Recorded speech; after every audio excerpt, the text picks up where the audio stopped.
ክርስቲያን ማለት ምን ማለት ነው? ካህን ማለት ምን ማለት ነው ብትል መንፈስ ቅዱስ ያደረበት ሰው ማለት ነው። በብሉይ ኪዳን ታቦት ያለበት ድንኳን ወይም ቤተ መቅደስ ነው። አሁን እኛ በድንጋይ የተገነባ ወይ በመጋረጃ የተሸፈነ ሳንሆን ሕያው ቤተ መቅደስ ነን። ተንቀሳቃሽ ሕያው ድንኳኖች ነን። ስለዚህ መንፈስ ቅዱስ በአንተ ውስጥ አለ። ሥላሴዎች በአንተ ውስጥ አለ። ኢየሱስ ከኔ ጋር አለ። ቅዱስ ቃሉ ከኔ ጋር አለ። እነዚህ ሁሉ የእግዚአብሔር የጸጋ አሰራሮች የተቀበለ ሰው እንዴት ከንቱና ምናምንቴ ሰው ይሆናል? ፍጹም ሊሆን ይችላል። ምንድነው ማድረግ ያለብን? በሙላት እግዚአብሔርን እያገለገልን ሁል ጊዜ ተጠንቅቀን እንድንኖር ምን እናድርግ? ሚስጥሩ ምንድነው? እነሱስ አባቶችን እንድናነሳ ደግሞ ኢንካሬጅ እንዲያደርጉ። እግዚአብሔርን አውቁ ማለት መረጃ የላቸው ማለት አይደለም። ስለ እግዚአብሔር ማወቅና እግዚአብሔርን ማወቅ ይለያያል። እግዚአብሔርን በሙላት የምታውቀው ቅዱስ የእግዚአብሔር ቃል ሙላት ሲሆን፣ እንግዲህ በአሁን ዘመን ያለን ወጣቶች ምን እናድርግ? ፍጻሜያችን እንዲያምር ሁልጊዜ በሁሉ ቦታ እግዚአብሔርን መፍራት ማለት ነው። እግዚአብሔርን መፍራት ማለት መንቀጥቀጥ ማለት አይደለም። ትእዛዞቹ መፈጸም። አሁንም ያው ጳውሎስ ለጢሞቴዎስ ለቲቶ እንደመከረው እኔ የምመክረው ሌላ መፍትሄ ነው። የእግዚአብሔር ቃል፣ ቅዱስ ጸሎት፣ የቅዱሳን ህብረት፣ በእነዚህ ከተገመድክ የፈለገ ማዕበል ያናንቃንቃል።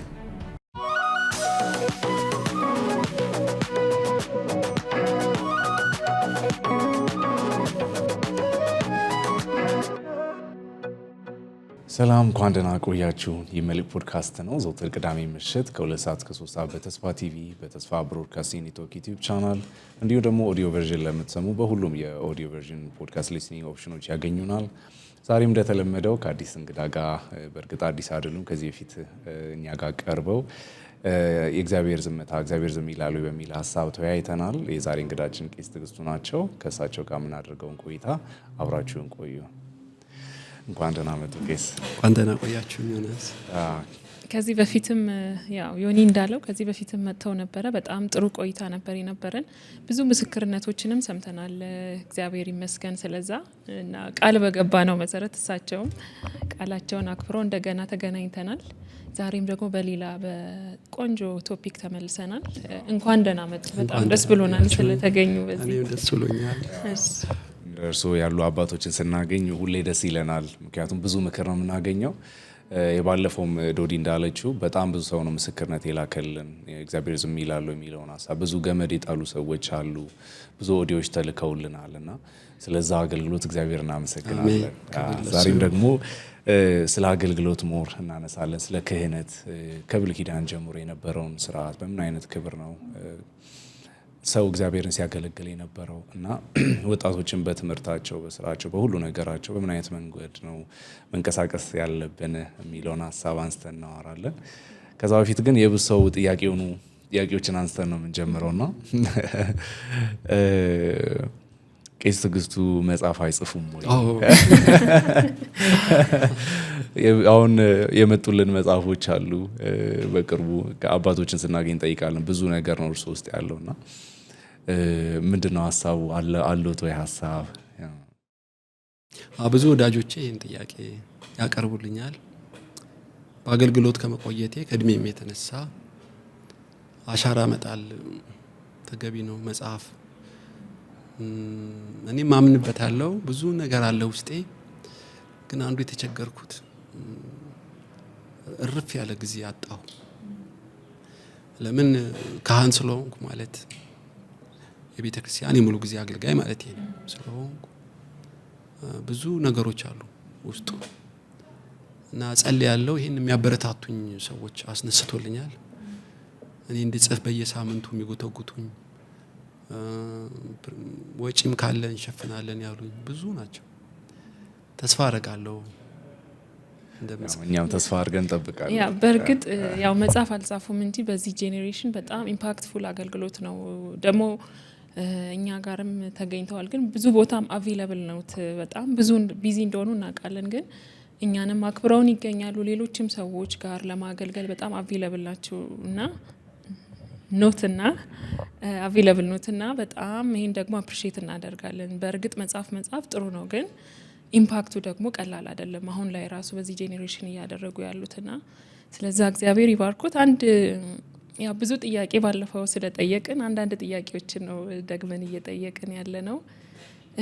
ምናልባት በጣም በትጋት እያገለገሉ እንደሆነ እኔም ላገኙት ስሞክር እያየሁ ነበርና በስፔሲፊካሊ በወጣቶች ወይም በእኛ ጄኔሬሽን ላይ ማየት የሚፈልጉት ነገር ምንድን ነው? በጣም ተግተው እያገለገሉ ነው፣ ያው ይጸልያሉ ብዬ አምናለሁና ምን ማየት ይፈልጋሉ በእኛ?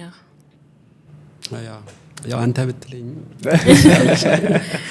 ጥሩ፣ ግን አሁን በወጣቶች ማየት የምፈልገው ያው እኛ በገባን በተቻለን አቅም ከአባቶች የተቀበልነውን ወንጌል ለማሰራጨት በህይወትም ለመኖር የተጣጣርን ነው በሱ ጸጋ።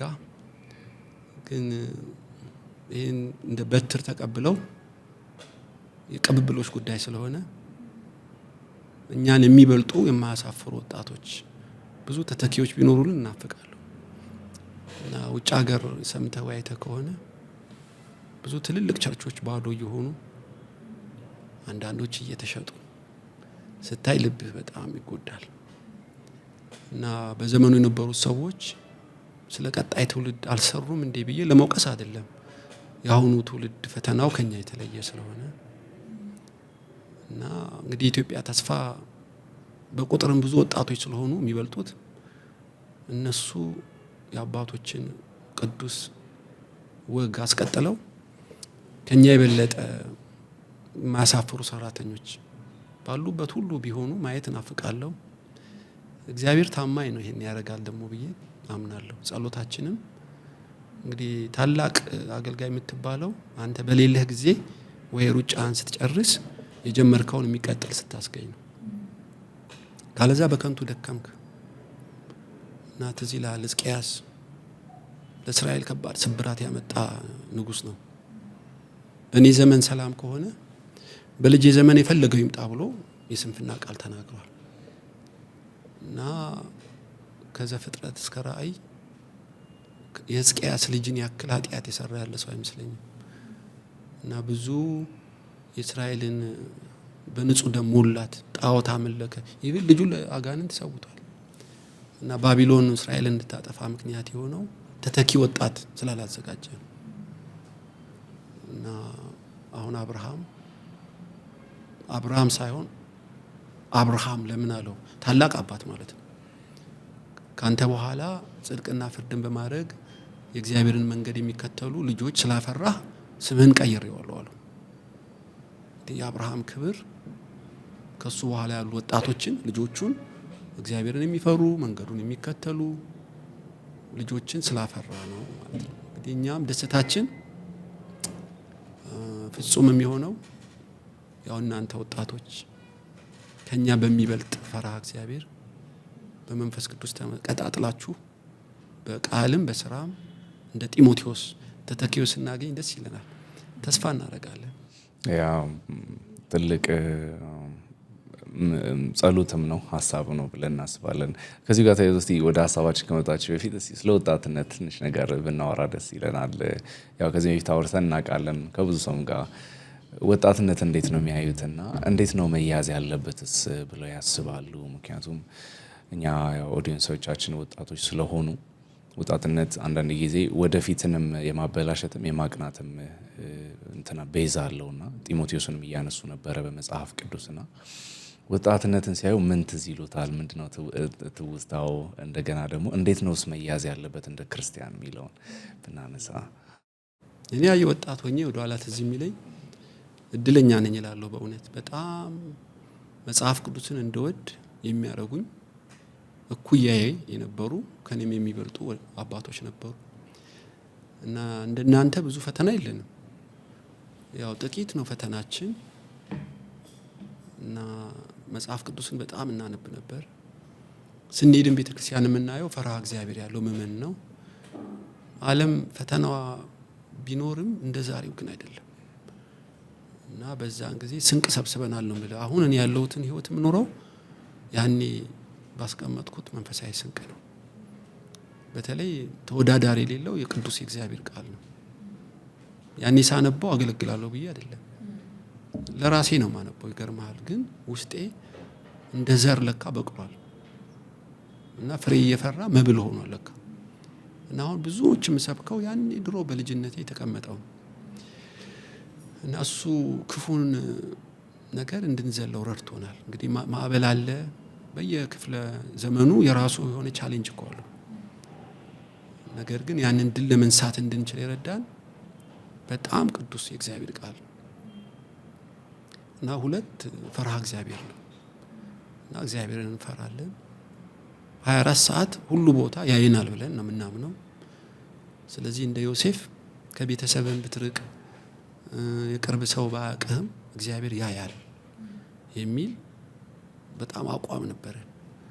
ይህን የምታውቀው ኃጢአት ብንሰራ እንኳ ንስሐ ለመግባት አንዘገይም እና መንፈስ ቅዱስ ይወቅሰናል፣ ቃሉ ይወቅሰናል፣ ህሊናችን ይወቅሰናል፣ ቶሎ ንስሐ እንገባለን እና የኃጢአት ትንሽ አናቅም። ትንሿ ነገር በጣም ነው የምንፈራው። ጠቅሞናል በእውነት እና እግዚአብሔርን እንዳንደፍር መንፈሱን እንዳናሳዝን ጠቅሞናል እላለሁ። በእኛ ዘመን እንግዲህ ወጣትነት አሁን ብዙ ውድድር ያለበት ነው የምታውቀው፣ ፉክክር ያለበት ነው እና ተግዳሮት ያለበት ነው። የአሁኑ ብዙ አማራጭ የቀረበበት ነው። ይህን ሁሉ ድል መንሳት እንዴት ይቻላል? እንግዲህ የአይን አምሮት፣ የስጋ ፍላጎት፣ የነፍስ ትምክህት 3ቱ ናቸው ዋና ፈተናዎች። ሔዋንን በዛ ፈትኗታል። የምታየው ፍሬ አስጎምጅቷታል፣ የስጋ ፍላጎት ነው። ያየችው ፍሬ አምሯታል፣ የአይን አምሮት ነው። እንደ እግዚአብሔር ክፉና ደጉን ለማወቅ ፈልጋለች። ይሄ የነፍስ ትምክህት ይባላል። መልኩን ይቀይር እንጂ ይሄ ፈተና አሁንም አለ። ስለዚህ የአይን አምሮት፣ አይንህን በመሐረብ አታስርም፣ ፊትህን አትሸፍንም እንደሌላ እምነት። የልብ ጉዳይ ነው እና ይህንን የአይን አምሮት፣ የስጋ ፍላጎት ድል ለመንሳት ብቸኛ መድኃኒቱ አስቀድመ ቃል መሞላት፣ በፈተና ሰዓት ድል ለመንሳት የሚያስችል ጸጋ ለመቀበል በእግዚአብሔር ፊት ጸሎት መለማመድ። ከዛ ምራቅ ያወጡ ሰዎች ደግሞ በእድሜ ከናንተ የሚበልጡ ቃሉን የሚያውቁ እግዚአብሔርን የሚፈሩ ወዳጅ ማበጀት፣ አማካሪ ማበጀት። እነዚህ ይጠብቁሃል እንደ በር እንደ አጥር እና ብትስትም ቶሎ ትመለሳለህ። ስለዚህ ነው ዳዊት ኃጢአተኞች ጨዋታ ነገሩኝ፣ ግን እንደ ቃል አይደለም። መለያ ነበረው አስቀድሞ። አሁን ጨዋታን ለመለየት አስቀድሞ ቃል ካልተሞላ የብርሃን መልአክ የሚመስሉ ብዙ አጋንንታዊ ጨዋታዎች ቀስ በቀስ እያሞቁ ነው የሚለዩ እና ቀድሞ ቃልን በውስጥ ካለ ግን ክፉና ደጉን መለየት ይችላል። እና ታውቃለህ መዝሙረ ዳዊት ምዕራፍ 1 ላይ ዳዊት ሳይነግስ ገና ስራ ሳይበዛበት ቀንና ሌሊት ቃሉን አሰላስለው በውሃ ዳር እንዳለች ተክል ፍሬ ያማረ የምትሰራው የሚከናወንልህ እግዚአብሔር ካንተ ጋር እንዲሆን ከፈለግ ከኃጢአተኞች፣ ከፌዘኞች፣ ከዋዘኞች አትቁም፣ አትቀመጥ፣ አትሂድ። እሺ ፈትናል። ጓደኛ ግሩፕ የምትሉት ብዙ ወጣት የሚጠፋው በይሉኝታ መልካም ባህሪ ከሌላቸው ጋር ጓደኛ በመሆን ነው እና ይሉኝታ ሊይዛ አይገባም። እንደ እግዚአብሔር ቃል ካልሆነ አንዴ ትነግረዋለህ፣ ትሸሸዋለህ። ግን በትምህርት ቤት ሃይ ስኩል፣ በዩኒቨርሲቲ ይከቡሃል። ጓደኛ ላለማጣት የማታምነውን እነሱ መሆን ትጀምራለህ። አየህ። ስለዚህ ሰይጣን በግሩፕ ይዛቸዋል፣ እግዚአብሔርን በማይፈሩ ሰዎች ይከባቸዋል። ይህን ጥሰህ ለመውጣት የጽድቅ ውሳኔ ያስፈልጋል። እንግዲህ ዳንኤል አሁን በጣም ማነበው መጽሐፍ ነው። ሰሞኑን 12-13 ዓመቱ ነው ከባቢሎን ሲማረክ። ሚሳቅ፣ ይሳቅ፣ አብደናጎም ዘሴም ቲኔጀር ናቸው እኮ እና መቅደሳቸው ተቃጥለዋል። የነገስታት ዘር ናቸው። ነገስታቱ ተገለዋል። ካህናት ሁሉ ታርደዋል በቶፌት እና ናቡከደነጾር ባቢሎን ይዟቸው ሄደ እና ከ120 አገር የመጡ ጠንቋይ መተተኛ ጋር ያስቀመጣቸው። ተመልከት። መጽሐፍ ቅዱስ የሚያጠኑበት አትሞስፌር የለም። ኢቭን ቅዱስ የእግዚአብሔር ቃል የለም። በእጃቸው ተቃጥሏል። ካህን የለም። እዛ በቀለጠው መንደር ትለዋለህ በአሁኑ አማርኛ ባቢሎን ውስጥ ትገረማለህ። እንዴት በአቋማቸው ጸኑ። የረከሰውን አንበላም፣ ለጣዖት አንሰግድም እስከ ሞት ድረስ። እንደኛው ሰው ናቸው እኮ እነዚህ። ግን ወጣትነታቸውን ድል በመንሳት የእግዚአብሔር መልእክተኛ ሆነው 120 ሀገር እንዴት ኮነኑ ብትል በልጅነታቸው ያስቀመጡት ቅዱስ የእግዚአብሔር ቃል እና ልጅህን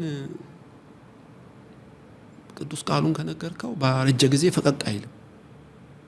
እና ወላጆች ለልጆች ወጣቶች አዳጊዎችም ያላቸው እድል አሁን ነው።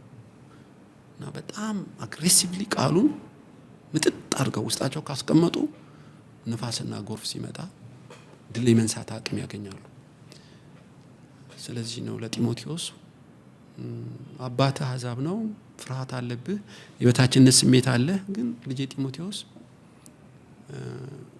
ለሰማኸው ለቃሉ ብትጠነቀቅ ለበጎ ስራ የሚሆን አገልጋይ ትሆናለህ። የማታሳፍር ሰው ነው የምትሆነው። ለማንበብና ለራስህ ከተጠነቀቅ ፍጻሜ ያምራል ይለዋል። እና አሁንም ያው ጳውሎስ ለጢሞቴዎስ ለቲቶ እንደመከረው እኔም የምመክረው ሌላ መፍትሄ የለውም። የእግዚአብሔር ቃል፣ ቅዱስ ጸሎት፣ የቅዱሳን ህብረት፣ በእነዚህ ከተገመድክ የፈለገ ማዕበል ያናንቃንቅ። እና ብዙ ተግዳሮቱ ብዙ ቢሆንም የእግዚአብሔር ቃል ከብዙ ተግዳሮት በላይ ነው። ብዙ ጥበብ ብዙ እውቀት ስላለው ስር ሰደህ በአለቱ ላይ ቆፈርክ ማለት ነው። እንግዲህ ቤቱን በአለት ላይ የሰራ ልባም ሰውን ይመስላል ቃሉን ሰምቶ የሚያደርገው ይላል። እንደ መረጃ ማንበብ ብቻ ሳይሆን ሰምቶ ማድረግ። አለት ላይ ቤት መስራት አስበው። አፈር ላይ እንደመቆፈር አይቀልህም። ትልቅ አለቶች በማሽን ነው የሚቆፈሩት። ኢነርጂ ይፈልጋል፣ ጊዜ ይፈልጋል፣ ትዕግስት ይፈልጋል። ግን አንዴ ቆፍረህ ከገባህ ማዕበል አይጥልህም፣ ንፋስ አይጥልሽም። እና ይሄ መቆፈር ማለት ማሰላሰል፣ ቁጭ ብለህ ዋጋ ከፍለህ በደንብ ካሰላሰልከው ዘላቂ መፍትሄ ላይ ቤትን ሰራ ማለት። እና ለወጣቶች የምመክረው እንዲያነቡ፣ እንዲጸልዩና ከቅዱሳን ጋር ህብረት እንዲያጠናክሩ። እስቲ ህብረቱ ላይ ትንሽ ብናነሳ ብዬ አስባለሁ። ለምንድን ነው ይህን ማነሳው? ስለ እግዚአብሔር ቃል ሲወራ ብዙ ክርስቲያኖች ችግር የለብንም ባያርጉትም ጥሩ ምልከት አላቸው፣ ጸሎትም። አንዳንድ ሰው አሁን ላይ ግን ለህብረት ያለው እይታ ትንሽ ገለል እያለ ይመስለኛል። በቃ የእግዚአብሔርን ቃል በራሴ ያጠናለሁ፣ ጸልያለሁ መጸለይ ሲኖርብኝ። ህብረት ግን ይሄ የሰዎችን ደካማነት በጣም በማንሳት ሰዎች እንደዚህ ናቸው፣ ህብረቱ በመግባት እንዲተጎዳን የሚሉ ነገሮች ሊኖሩ ይችላሉ። በእርግጥ ግን በተለይ ወጣቶች ህብረት የሚባለው ነገር ላይ አሁን ላይ ዊክ እየሆነን የመጣን ይመስለኛል። እና እዚህ ነገር ላይ እዚህ ላይ ለመጨመር ህብረትም ስንል ቅድም በደንብ ሲያነሱ ነበረ፣ ሰርክላችን ጤነኛ መሆን አለበት። እና ህብረት ስንል ሜንሽን እያደረግን ያለ ነው የቅዱሳን ህብረት እንደሆነ ቀላል አይደለም። አሁንም ሲያነሱ ነበር፣ በጣም ጠቃሚ ፖይንት ነው ብዬ ያሰብኩት። ኖርማል ይመስለናል የምንውልበት ጓደኛ፣ የምናወራቸው ወሬዎች እና ስለ ህብረት ስናስብ ሁልጊዜም እንደ ክርስቲያን የክርስቲያን ሰርክልን ወይም በቤተ ክርስቲያን ያለን ህብረት ነው እያነሳን ያለ ነው። እና እሱን ሜንሽን በጣም ወሳኝ ነው። ዮናስ ያነሳው ጥያቄ ህብረት የሚለው በጣም መልካም ርዕስ ነው ያነሳችሁት። አሁን ያሉት ወጣቶች በዩኒቨርሲቲ ውስጥ ከልዩ ልዩ ክፍላት ሀገራት፣ ከልዩ ልዩ ብሔሮች፣ ከልዩ ልዩ ቦታ የመጡ አንድ ክፍል ይመደባሉ እና በረፍት ሰዓት፣ በሻይ ሰዓት፣ በኳስ ሰዓት ሳያውቁት ህብረታቸው ከነሱ ጋር ይጠነክራል። በእርግጥ ወደ ዓለም ሁሉ ሂዱ ለፍጥረት ወንጌል ስበኩ ቢልም ለሰዎች ሁሉ በእግዚአብሔር ፊት ሰው ሁሉ ዋጋው የከበረ ቢሆንም እንደ ክርስቲያን ግን ህብረት ማለት የውሎ አዳርህ ስትወጣ ስትገባ ሚስጥር የምታካፍለው በነፍስህ ኢነር ሰርክል ውስጥ የምትከተው ሰው መምረጥ አለብህ። እንደ ጠቢብ ሰው ጓደኛ ማድረግ፣ ወዳጅ ማድረግ መምረጥ ካልቻልክ ንጉሥ ሰለሞን ያለው የክፉ ባልንጀራ ክፉ መከራ ያገኘዋል። ባልንጀራ ብቻ በመሆን አንተ እኮ ክፉ ላትሆን ትችላለህ። ምንም ትንቢት አያስፈልገው። እግዚአብሔርን የማይፈሩ ወይም የማያውቁ የእግዚአብሔር ቃል የህይወታቸው መርህ ያልሆነ ጸሎትን ያለመዱ ጓደኞች መልካም ጓደኞች አሉ። የማይሰክሩ የማይጠጡ ስብዕናቸው መልካም የሆነ ለህሊናቸው ታማኝ የሆኑ ግን ክርስቲያን ያልሆኑ በጣም አደጋ ነው። ስለዚህ ጓደኛ አድርገህ ወንጌል አድን አልተባልክም፣ መስክረህ አድን የተባልከው። ከሰው ሁሉ ጋር ፌሎሺፕ እንዲኖረን መጽሐፍ ቅዱስ ቢፈቅድም ወዳጅ ለማድረግ ግን መምረጥ አለብን እና ዳግም የተወለዱ የእግዚአብሔር መንፈስ ያላቸው ዳግም ካልተወለዱት ጋር እንዴት ህብረት ሊፈጥር ይችላል?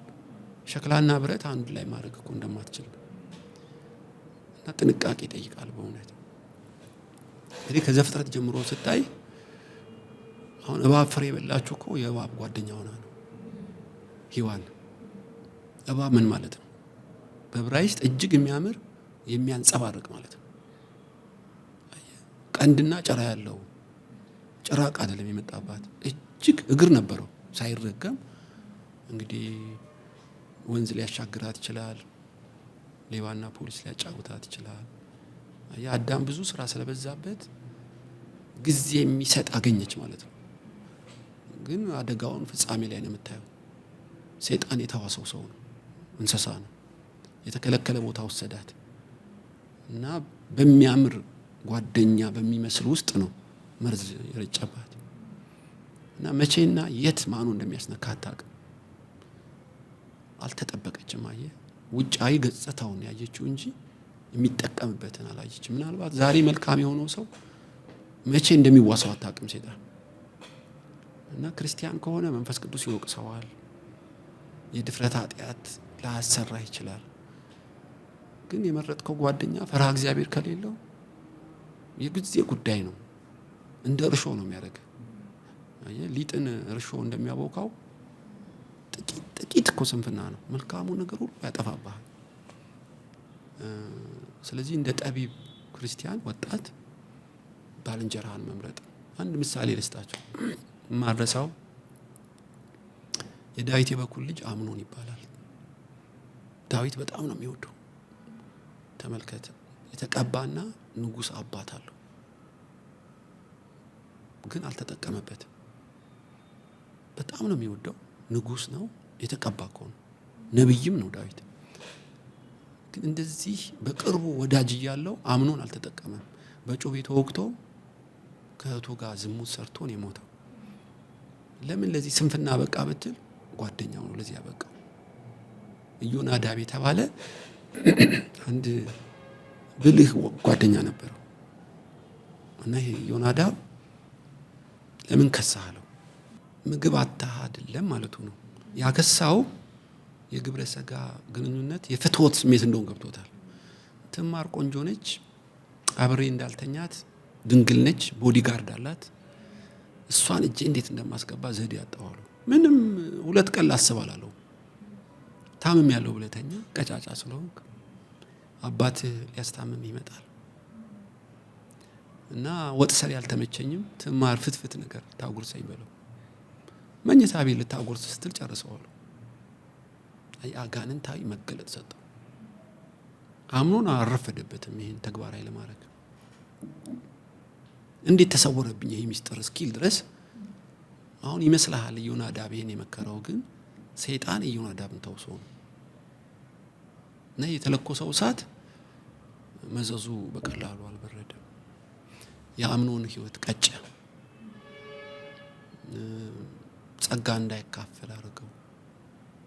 ለ2-3 ደቂቃ እርካታ የዘላለሙን በረከት እና ብዙ ወጣቶች በራሳቸው ክፉ ላይ ሆኑ ይችላሉ፣ ምርጫ ላይ ይሳሳታሉ።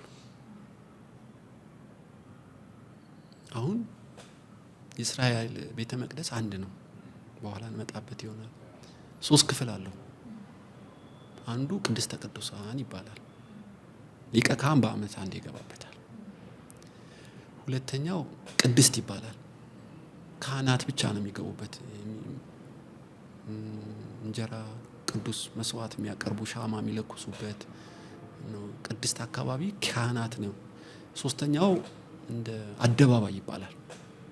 ያው ምእመናን በለው በእኛ ኮንቴክስት ሰዎች ሁሉ ቃል እግዚአብሔር የሚሰሙበት እንደ ኦርቶዶክስ ቸርች በለው አሰራሩ አንድ ይመስላል፣ ሶስት ነው።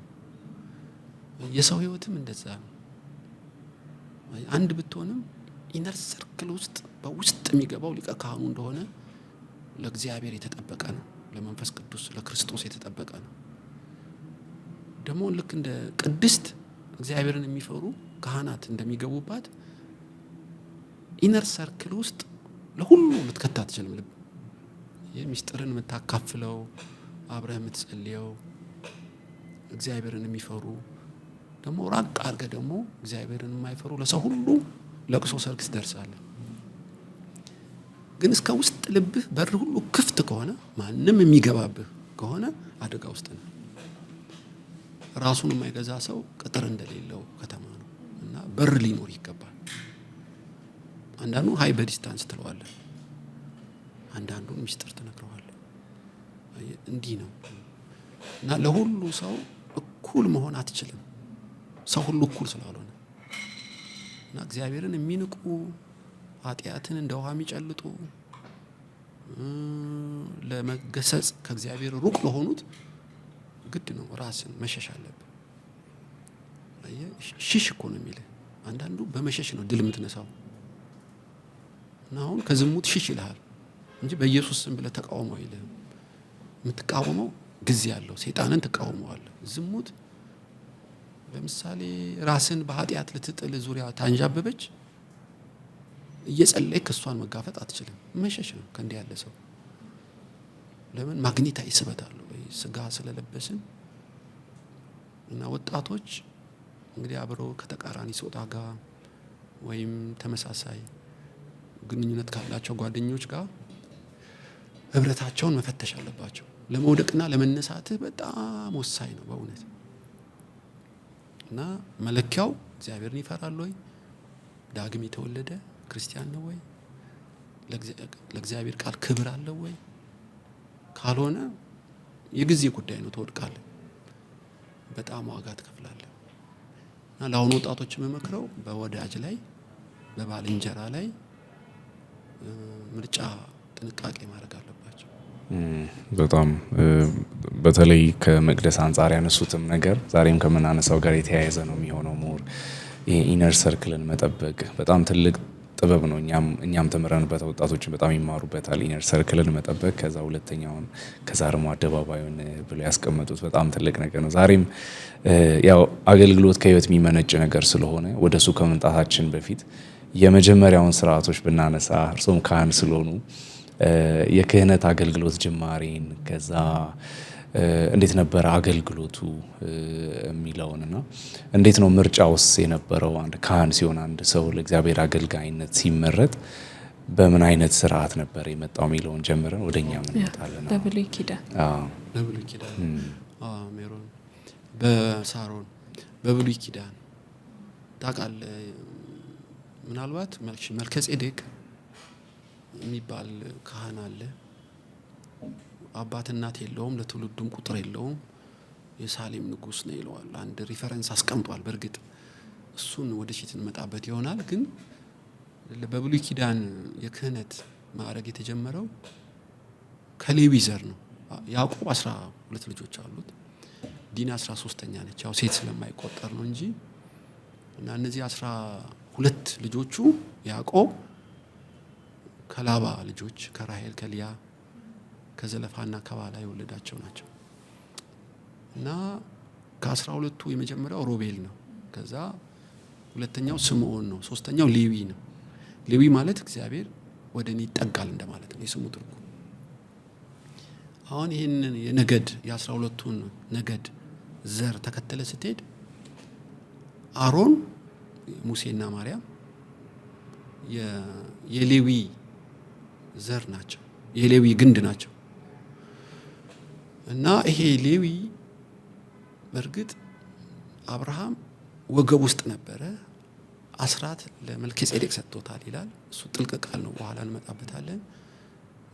ሶስተኛው ሮቤል ስምዖን ሌዊ ላይ ነው ያረፈው ክህነት። እና ከሌዊ ቀጥሎ ይሁዳ ነው። ይሁዳ የነገስታት ማዕረግ እኔ የተሰጠው እነ ይሁዳ እነ ዳዊት እነ ማነማ የመሪነት የንግስና ቅባት ነው የተሰጠው።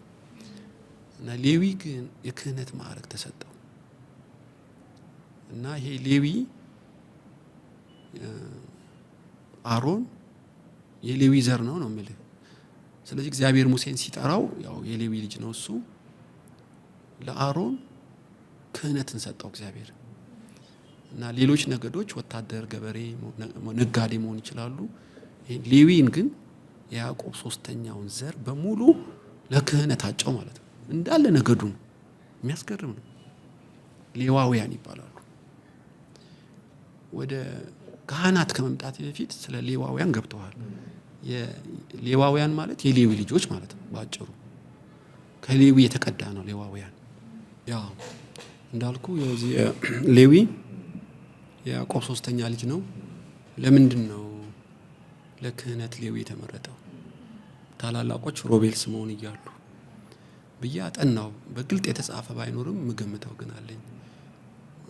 ሮቤል የአባቱን የእንጀራ እናቱ ጋር ስለተኛ አልጋውን ስላረከሰ ክብር የሆነለት አይመስለኝም።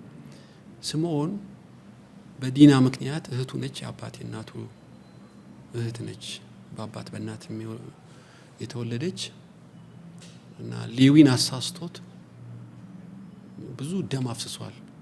የኤሞር ልጆችን ሴኬም በተባለ ቦታ ግን ሌዊ ላይ ሲደርስ ያው በረከቱ በዛ። ያዕቆብ ሊሞት ሲል ይሁዳንም ባረከው እና በግብጽ ውስጥ ሄዱ 12ቱ ነገዶች ታውቃለህ። በያዕቆብ በዮሴፍ ምክንያት ያዕቆብ ሊሞት ሲል ባረካቸው። ህዝቡ እየተባዛ መጣ። ከ420 ዓመት በኋላ እግዚአብሔር እስራኤሎች ወደ ግብጽ እንዲሄዱ ያው በርን ከፈተላቸው እና በምድረ በዳ ጉዞ ውስጥ እንግዲህ ህግ የተመሰረተው ያኔ ነው።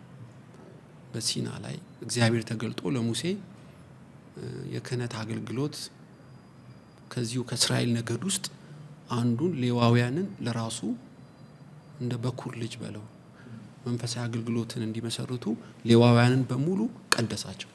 ይህ የሰው ምርጫ ሳይሆን የእግዚአብሔር ምርጫ ነው እና ለምን ይሄን እንዳደረገ እሱ አዋቂ ነው። ስለዚህ 12 አይደሉ 11ዱ ነገድ ማዕከላዊ ሆኑ ማለት ነው ሌዋውያን እና የሌዊ ዘሮች ሁሉ ሌዋውያን ሲባሉ የአሮን ልጆች ደግሞ ካህናት ተባሉ ማለት ነው። ስለዚህ ካህናት ሌዋውያን በሙሉ የሌዊ ዘሮች ናቸው።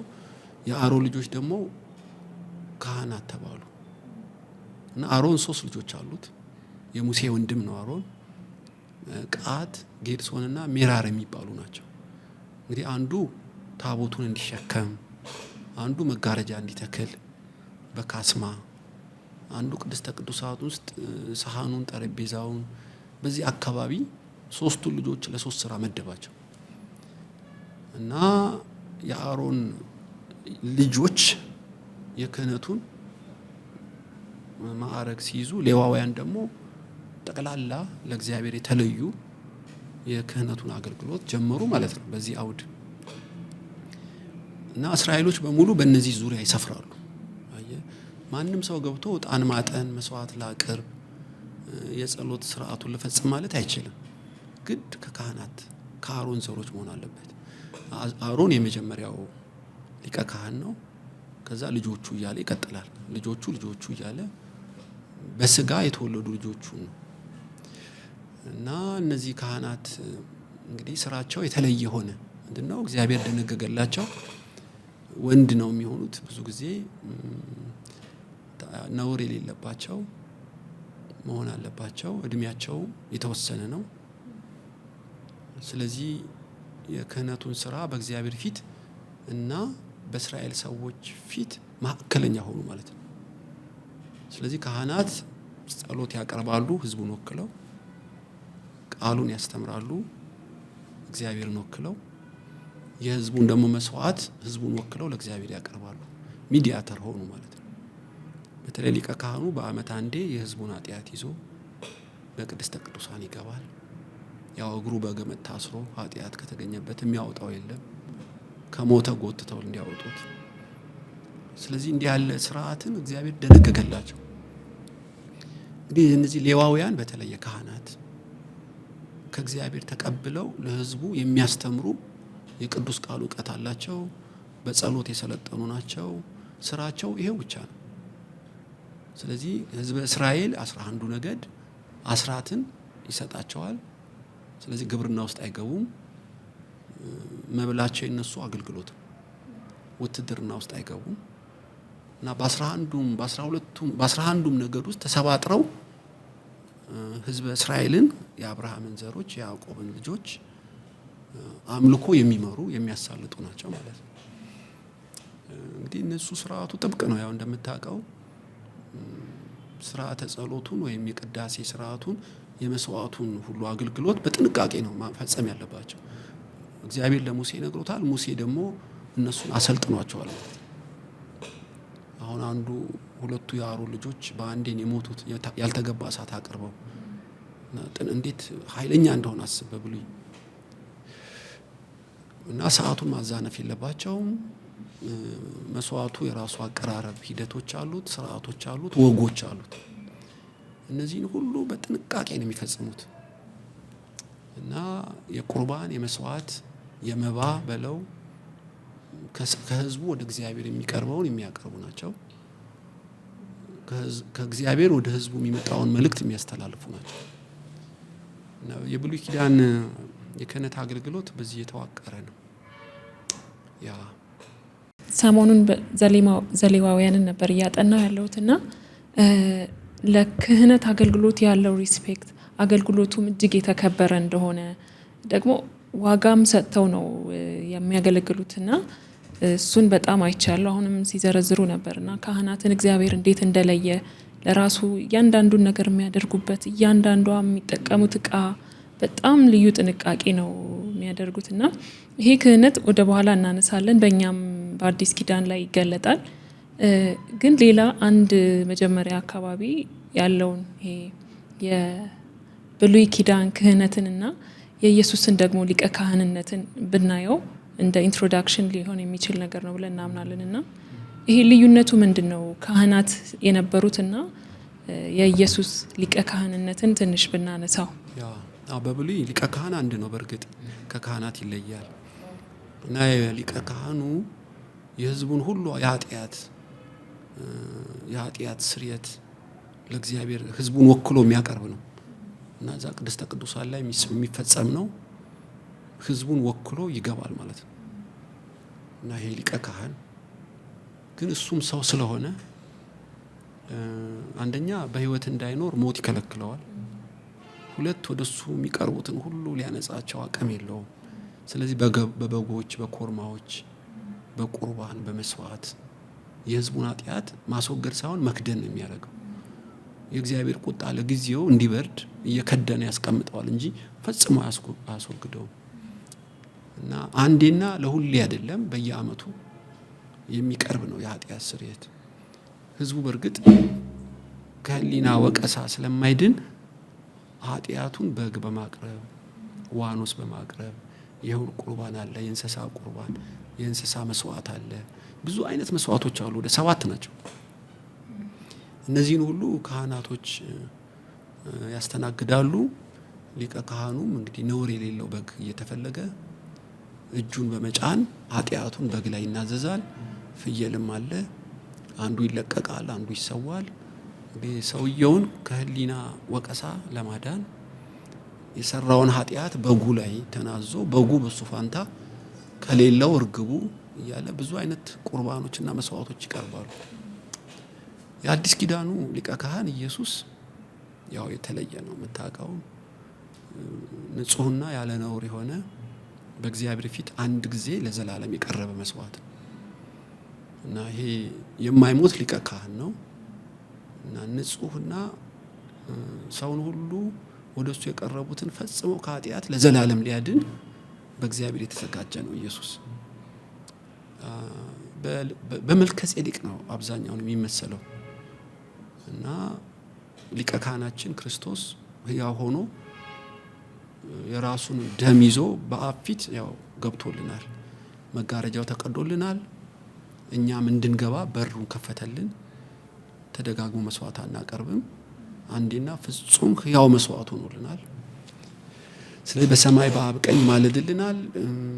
በእኛና በእግዚአብሔር ፊት የነበረውን የሕግ ከለላ በሞቱ መጋረጃውን ቀደደልን።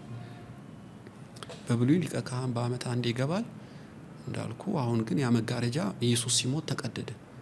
ከላይ ጀምሮ ነው ወደ ታች የተቀደደው። ያ ማለት ታቦቱ ታየ፣ የእግዚአብሔር ቅድስተ ቅዱሳን ክፍት ሆነ ማለት ነው። በክርስቶስ ስጋ በኩል መግባት ሆነልን እና የአዲስ ኪዳኑ ሊቀ ካህናችን ክርስቶስ ያው የብሉይ ኪዳን ጥላ ነው፣ ምሳሌ ነው፣ ፍጹም እኮ አይደለም። እና ፍጹም እውነተኛ ሆኖ የመጣው የአዲስ ኪዳኑ ሊቀ ካህን ያው ዕብራውያን ላይ ተጽፈዋል፣ ሮሜ ላይ፣ መልእክቶች ሁሉ ላይ እርሱ ክርስቶስ እንደሆነን የተጻፈው። እንግዲህ ካህናቶች ደግሞ እኛን አረገን ማለት ነው። በብሉይ ኪዳን ካህናቶች እንዳሉ በክርስቶስ ለሚያምኑት ሁሉ ቅዱስ ሕዝብ ለርስቱ የተለየ ካህናት አረገን ይላል። በፊት ጾታ ይለያል፣ ወንዶች ነበሩ፣ አሁን ጾታ የለም። በብሉይ ነውር የሌለ ጤነኛ መሆን አለብህ። አሁን ጤና ቢታወክም መስፈርት አይደለም። ስለዚህ እድሜ፣ ጾታ፣ ጤናን የሚለይ አልሆነም። በክርስቶስ ያመነ ሁሉ የክህነት ማዕረግ አገኘን ማለት ነው። እንግዲህ የኛው ክህነት ከብሉይ ይለያል። የብሉዩ የፊደል ነው፣ ሕግ ነው፣ ካጠፋ እስከ ሞት ነው ቅጣቱ። በአዲስ ኪዳን ግን እግዚአብሔር መንፈስ በእኛ ውስጥ አደረ። አሁን ፊደል ሳይሆን ሕይወት ሆነ ማለት ነው። ዳግም የተወለድክበት የእግዚአብሔር ልጅ የሆንክበት። በብሉይ ያሉ ካህናት ለእስራኤላውያን ነው የሚማልዱት። በአዲስ ያለነው ግን ለሰው ሁሉ ነው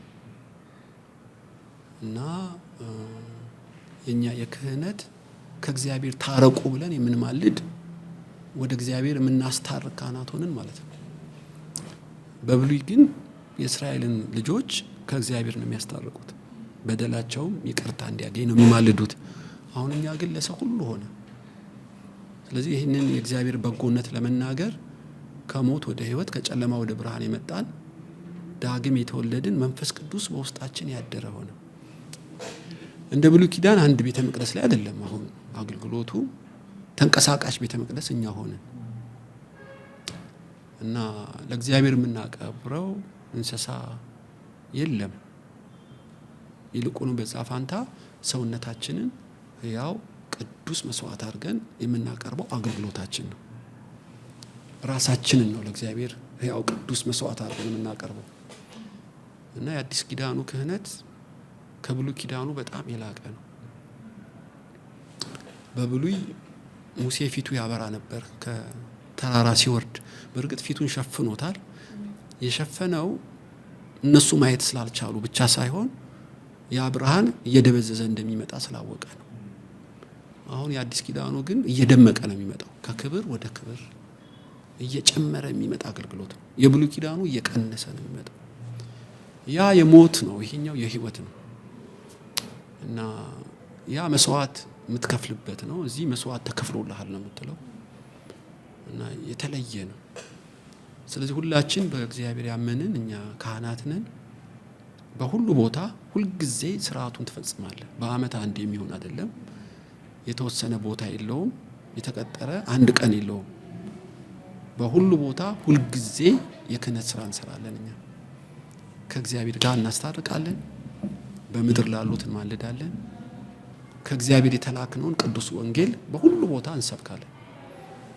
ስለዚህ ለዚህ የክህነት ማዕረግ በኢየሱስ ላመኑት ሁሉ እንዲሆንልን የመንፈስ ቅዱስ ማደሪያ የእግዚአብሔር መልእክተኛ ለሰው ልጆች ሁሉ ወንጌል አብሳሪ ካህናት አረገን ማለት ነው። ይህ ትልቅ ማዕረግ ነው። ስለዚህ የብሉይ ኪዳን ያ እንደዚህ የከበረ ከሆነ በክርስቶስ የሆኑ የአዲስ ኪዳኑ ካህናትማ እንዴት ይልቁን ይላል። ልታወዳድሩ አትችልም። የኛ ክህነት የዘላለም ሞትና ሕይወት የሚወስን ቃል ሰጠን። ልመናችን ሁሉ እንዲሰማ ፈቀደልን እና እኛ አሁን የእግዚአብሔር ካህናት ነን እና ሁላችን ካህናት ነን። አሁን የቄስ ነኝ፣ ካህን ነኝ። ቅዱስ ስጋ ደሙን ለመስጠት ለማጥመቅ ይሄ ቅዱስ ስርዓት እግዚአብሔር የደነገገው ስርዓት ይዞ እንዲሄድ በማድረግ እንጂ ከሰው የተለየ ሆኜ አይደለም። ሁላችን ካህናት ነን። ስለዚህ አሰራር አለ፣ አደራረግ አለ፣ አገልግሎት አለ። በዛ ተከፋፈልን እንጂ በአዲስ ኪዳን ያለን እኮ ሁላችን እኩል ነን በክርስቶስ ምክንያት። እና የበለጠና የተሻለ የምትለው ሰው የለም። በመስቀሉ ስራ ምክንያት ሁላችን ጸድቀናል። ሁላችን ካህናት ነን። ሁላችን አገልጋይ ነን። በእርግጥ ቸርች ስርዓት ስላላት አንዱ እንደዚህ ሌላው እንደዛ፣ አንዱ አስተማሪ ነው፣ አንዱ እረኛ ነው እያለ የአገልግሎት ክፍፍል ነው ያለን። ስለዚህ ወጣቶችም በኢየሱስ ያመንን ሁላችን ራስህን ታቦት እንደተሸከመ ካህን ትቆጥረዋለህ። በብሉይ ኪዳን ታቦት ተሸክመ መጠጣት አትችልም። ኢቭን በአዲስ ኪዳን በኦርቶዶክስ ብታይ ምሳሌና ጥላ እኮ ነው። እና የእግዚአብሔርን ክብር ስለያዝክ እንደፈለክ የመሆን አርነት አይሰጥህም። ዮርዳኖሱ ሲቆሙ ወንዙ ይቆማል። ሲገቡ ታውቃለህ፣ ኢያሪኮ ወድቋል። ብዙ ነው። እና የእግዚአብሔር የክብር መገለጫ ናቸው ካህናት። እና የሚለብሱት ልብስ ራሱ የተቀባና የተለየ ነው። እንደነሱ መልበስ አትችልም። ቱሚምና ኡሪሙ እነሱ ጋር ነው የሚሰራው። ስርዓተ አምልኮን የሚመሩት እነሱ ናቸው በተጻፈው ሕግ መሰረት። እና በዛ ምክንያት እግዚአብሔር እየከበረ ከዓለም ሁሉ የተለየ ሕዝብ ሆነ ማለት ነው። ይሄ የአዲስ ኪዳኑ ግን እጅግ የላቀ ነው። እና የመንፈስ ቅዱስ ማደሪያ ነን። እናንተ የሕያው አምላክ ማደሪያ ሕያው ቤተ መቅደስ እንደሆናችሁ አታውቁም? በስጋችሁ መንፈስ ቅዱስ እንዲኖር አታውቁም? በተለየ ሰው ውስጥ አይደለም፣ ኢየሱስም ባመነ ሁሉ ውስጥ ይኖራል። እንግዲህ ለእግዚአብሔር የተለየ መንፈስ ቅዱስ ማደሪያ ነህ። ስለዚህ ነው በሰውነትህ የምትወደውን ማድረግ የማትችለው። እኛ የራሳችን አይደለንም፣ በደሙ ገዝቶናል። ከዚህ በኋላ የምኖረው ኑሮ ለሞተልኝ እና ለተነሳልኝ ለክርስቶስ ነው። የፈለግከው ማድረግ አትችልም። በቃሉ ታስረሃል፣ በመንፈሱ ተቀድሰሃል። ስለዚህ ለእግዚአብሔር የተለየ ነህ። ልክ እንደ ብሉይ ኪዳን ካህናት ለእግዚአብሔር ስራ ብቻ የተለየ ነህ እና መልእክተኛ ነህ። አሁን አንተ የራስ አይደለም። አሁን አምባሳደር ወደ ተለያየ ሀገር ሲላክ እንደፈለገ ሽቶ በርበሬ የሚነግድ አይችልም። በዋናነት ቁጥር 1 አገሩ የላከው ህዝቡንና መንግስቱን ወክሎ በተላከበት ሀገር የህዝቡን አደራ ማድረስ ዋና ተልእኮ እሱ ነው። አየህ እንጂ ነጋዴ አይደለም አምባሳደር። ሆኖም ሲመጣ በሻንጣ አያዝ ማለት አይደለም። ዋና የሚኖረው ለህዝቡና ለመንግስቱ ነው። በቃ እኛ የክርስቶስ አምባሳደር ነን። ስለዚህ መኖሪያችን በሰማይ ነው። በምድር ላይ እንደ አምባሳደር መልእክተኛ ነን። መኖሪያ አይደለም ይሄ ምድር። ከእግዚአብሔር የተላከነ በዚህ ምድር።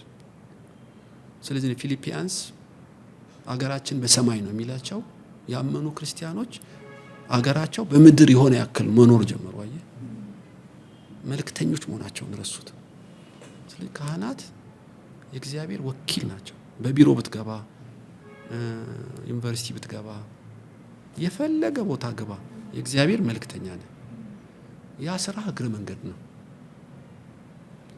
ስራህን ተውሶ የሚልክህ የእግዚአብሔር መልእክተኛ ነህ እና ምስለኔ ነህ። ምስለኔ ማለት እኔን መስለህ ውክልናውን እንደምሰጥህ የእግዚአብሔር ወኪል ነህ፣ አምባሳደር ነህ፣ ምስለኔ ነህ እና ልክ እንደ ብሉይ ኪዳን ካህናት ከዛ በሚበልጥ ማዕረግ መንፈስ ቅዱስ ማደሪያ ነህ። ስለዚህ ክርስቶስ በአንተ ይታያል ማለት ነው። እንግዲህ ሰዎች ሕያውና ቅዱስ የሆነ አገልግሎትን አይተው የእግዚአብሔርን ባህሪ በአንተ ላይ ማንጸባረቅ አለብህ። ከአፍ የሚወጣው ሌሎችን የሚያንጽ ቅዱስ የእግዚአብሔር ቃል ወደ ብርሃን የሚያመጣ መሆን አለበት። አንተ ማለት የእግዚአብሔር መልእክተኛ ነህ። እንደ ጨው እንደ ብርሃን ተልከሃል። በፍጹም ለራስህ ልትኖር አትችልም። ኢየሱስን አምነህ ዳግም ከተወለድክ ጀምሮ ያንተ አይደለህም ማለት ነው። በሁሉ ቦታ በሁሉ ስፍራ ማብራት ወንጌልን አለብን። ለእግዚአብሔር መንግስት የተለየህ ነው ማለት ነው። እንግዲህ የእግዚአብሔር መንግስት በምድር ላይ እየሰራች ነው። የእስራኤል መንግስት ሌዋውያን ካህናት በእስራኤል መሃል ልዩ እንደሆኑ በዚህች ዓለም እኛም ልዩ ነን። በንግግርህ፣ በኑሮህ፣ በአመለካከትህ፣ በህይወት ዘይህ ራሱ ልዩ ነን። ስለዚህ እንደ እንግዳ ትኖራለህ፣ በሰማይ አገር አለ። መልእክተኛ ነህ፣ የራስህ ፍልስፍና የለህም። የተላክ መልእክተኛ ነህ። የተላከውን መልእክት ለተላከው ማድረስ ነው ያንተ ስራ። በምድር ላሉት እንድትማልድም ስልጣን ተሰጥቷል። ከእግዚአብሔር ጋር ታረቁ ብለን እንማልዳለን፣ እንጸልያለን፣ እንሰብካለን። ከጌታ በተቀበልነው ጸጋ ደግሞ እናገለግላለን። ስለዚህ አዲስ ኪዳን ክህነት በእንዲህ መንገድ የተዋቀረ ነው። ያው በጣም እንደውም በደንብ ነው ያነሱት። ከክርስቶስ ሊቀ ካህንነት አንስቶ እኛንም ክህነት በደንብ እያነሱ ነበርና ይህንንም ስለ ክህነት አገልግሎት ስናነሳ ከብሉይ ኪዳን ጀምሮ ማንሳት የፈለግንበት ምክንያት በምን አይነት ጥንቃቄ ይደረግ እንደነበረ እግዚአብሔር የከበረ አምላክ ስለሆነ ለእርሱ የሚቀርበውን መስዋዕት ካህናቱም በልዩ መልክ ራሳቸውን ጠብቀው ነበረ የሚመላለሱትና እርሶም ደግሞ የክህነት ስርዓቱ በአዲስ ኪዳንም በክርስቲያኖች ሕይወት ውስጥ እንዴት መገለጥ እንዳለበት ሲያነሱ ነበርና አንዱም እንድናነሳው ያደረገን ነገር ለምንድን ነው አሁን ይሄ ክህነታችን እርሱ እንዳነሱትም ሊቀ ካህናችን ክርስቶስ ነው፣ እኛ ደግሞ ካህናት ነን፣ እርሱን አገልጋዮች በሚለው ማንሳት እንችላለንና ይሄ ክህነታችን በስራ ቦታ፣ በጉርብትናችን፣ በቤተ ክርስቲያን በሙላት ሲገለጥ ብዙ አናስተውልም፣ ጥንቃቄው ብዙ የለምና ለምንድን ነው በሙላት መገለጥ ያልቻለው? በዛ ጥንቃቄ እግዚአብሔር ቁጣውን አቁሟል ብለን አስበን ነው ወይ? ምንድን ነው ሪዝኑ? ወይስ አልተረዳነውም? የተደረገልን ካህናት ስንል ምን ማለት ነው የሚለውን ማንስተን በዛው ደግሞ በጣም እንዲገባን ሀሳቡና ለምንድን ነው እየተገለጠ አይደለው የሚለው። ጥሩ ነው የሆነ ያሳየ ኃይሉንና የእግዚአብሔርን ቃል ስለማታውቁ ትስታላችሁ ይላል እና በብሉይ ኪዳን የዘወትር ሰርኩ ራሱ ሰዓቱ ማለፍ የለበትም። በጣም ጥንቃቄ አለ። እግዚአብሔርን የምታከብረው እንደ ቃሉ ስትሆን ነው።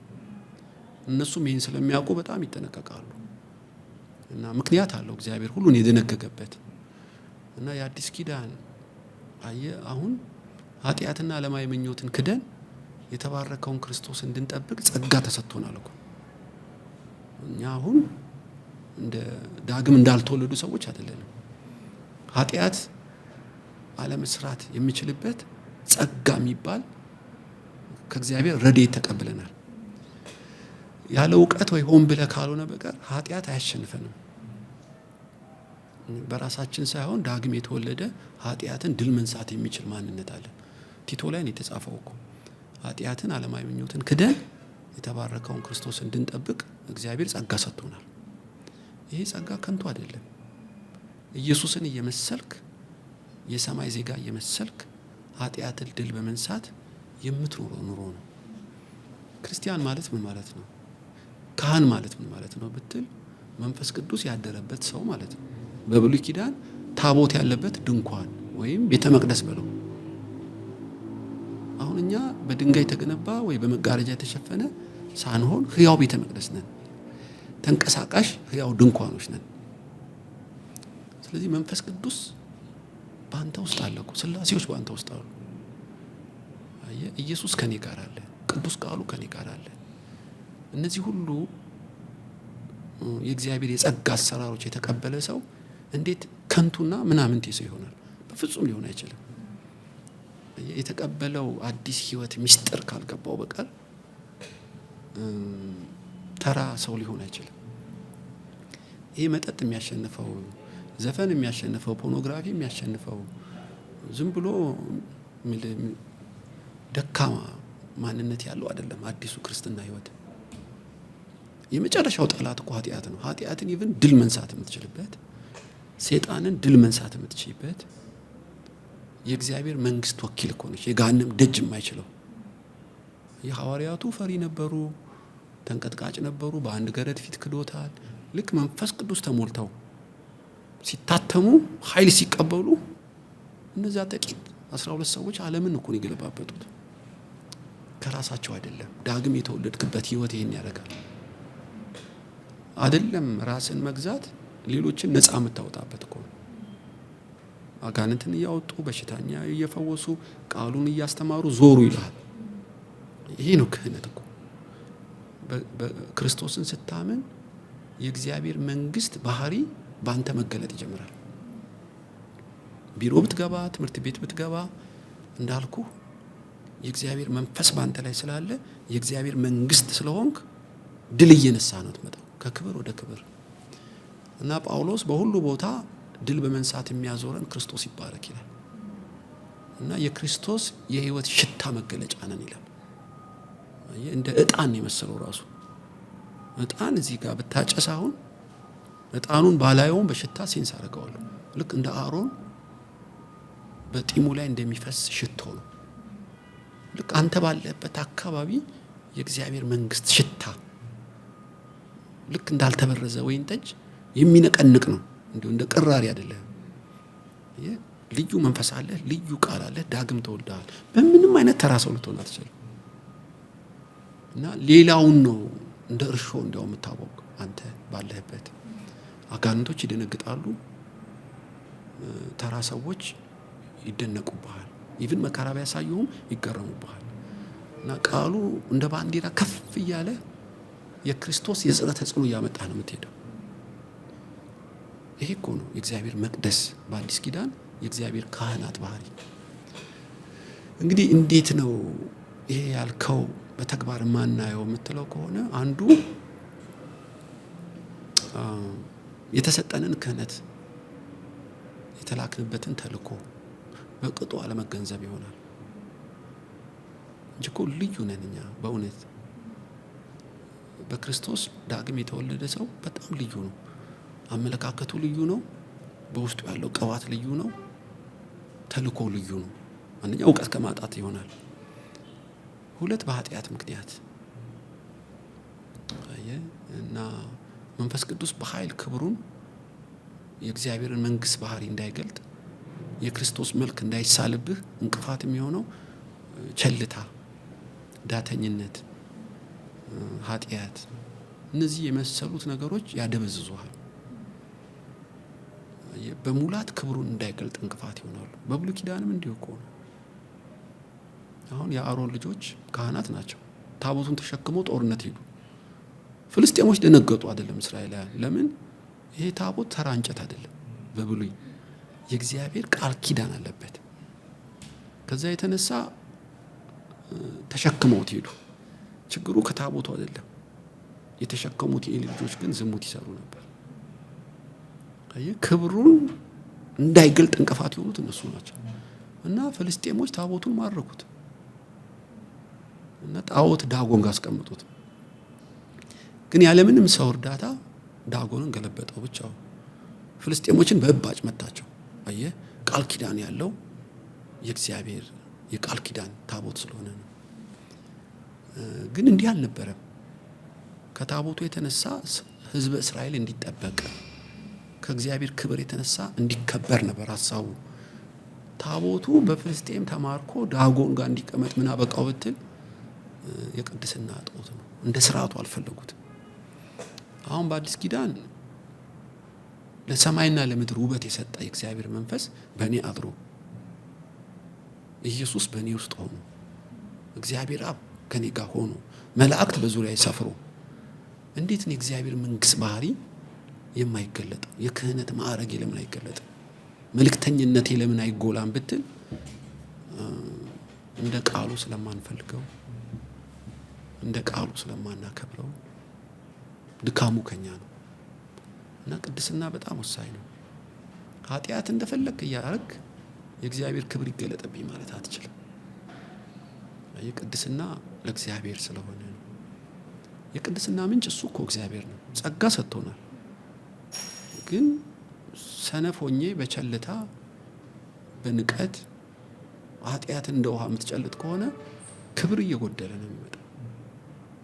ይህን ምሳሌ ቢሰጥህ ሳምሶን ጥሩ ምሳሌ ነው። በብሉይ ኪዳን ጉዳዩ ከጸጉሩ አይደለም ከቃል ኪዳን ነው። በር ይገነጥላል፣ አንበሳ ይቦጫጭቃል።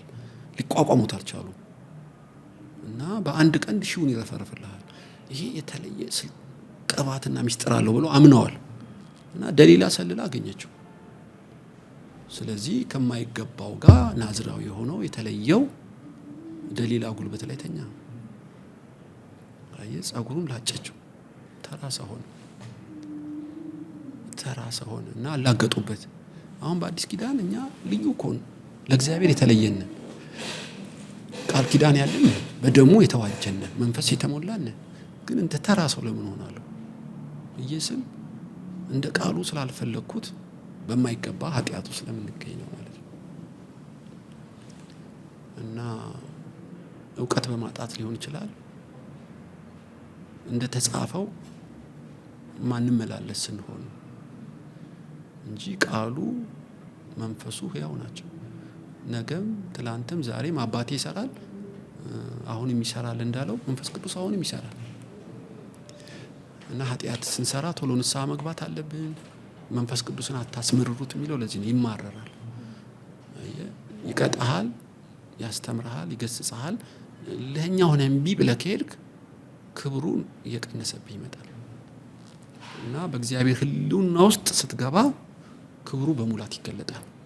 እምቢ ካልክ ግን ከሕልውናው እየወጣህ ነው።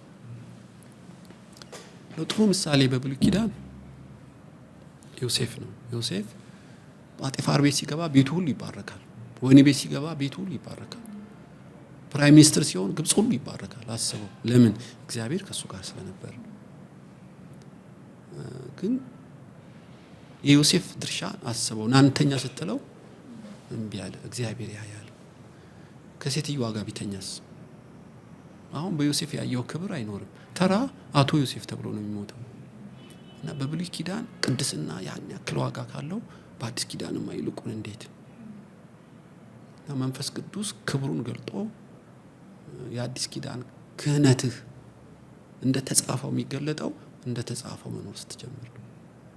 ስለዚህ በግልጥና በስውር እግዚአብሔርን የምትፈራ ከሆነ እንደ ቃሉ መኖር የጨከነ ውሳኔ ካለ ተራ ሰው አይደለም። በሄድክበት ሁሉ የጽድቅ ተጽዕኖ እንደ ካህናት እንደ ብሉይ ኪዳን ታመጣለህ።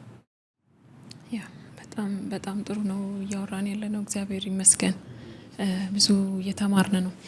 አንድ ደግሞ አሁን ሲያነሱ ነበረ በእርግጥ በክርስቶስ ኢየሱስ ያመነ ሁሉ ካህን እንደሆነ ይሄ እጅግ የከበረ አገልግሎት ለኛ እንደተሰጠን አንስተናልና ይህንን የተሰጠንን አገልግሎት በማወቅም ይሁን በቸልተኝነት በታማኝነት አለማገልገል ስራም አገልግሎት ነው፣ ትምህርትም አገልግሎት ነው። ኤቭሪዌር በሄድንበት ሁሉ እንደ ካህናት ሪፕሬዘንት እንድናደርግ አንስተናልና ይህን የተሰጠን አገልግሎት ወይም የክህነትን አገልግሎት ቸል ማለት ጉዳቱ ምንድን ነው? ጉዳቱን ብቻ ሳይሆን ብድራቱስ ምንድን ነው? ዋጋው ምንድን ነው?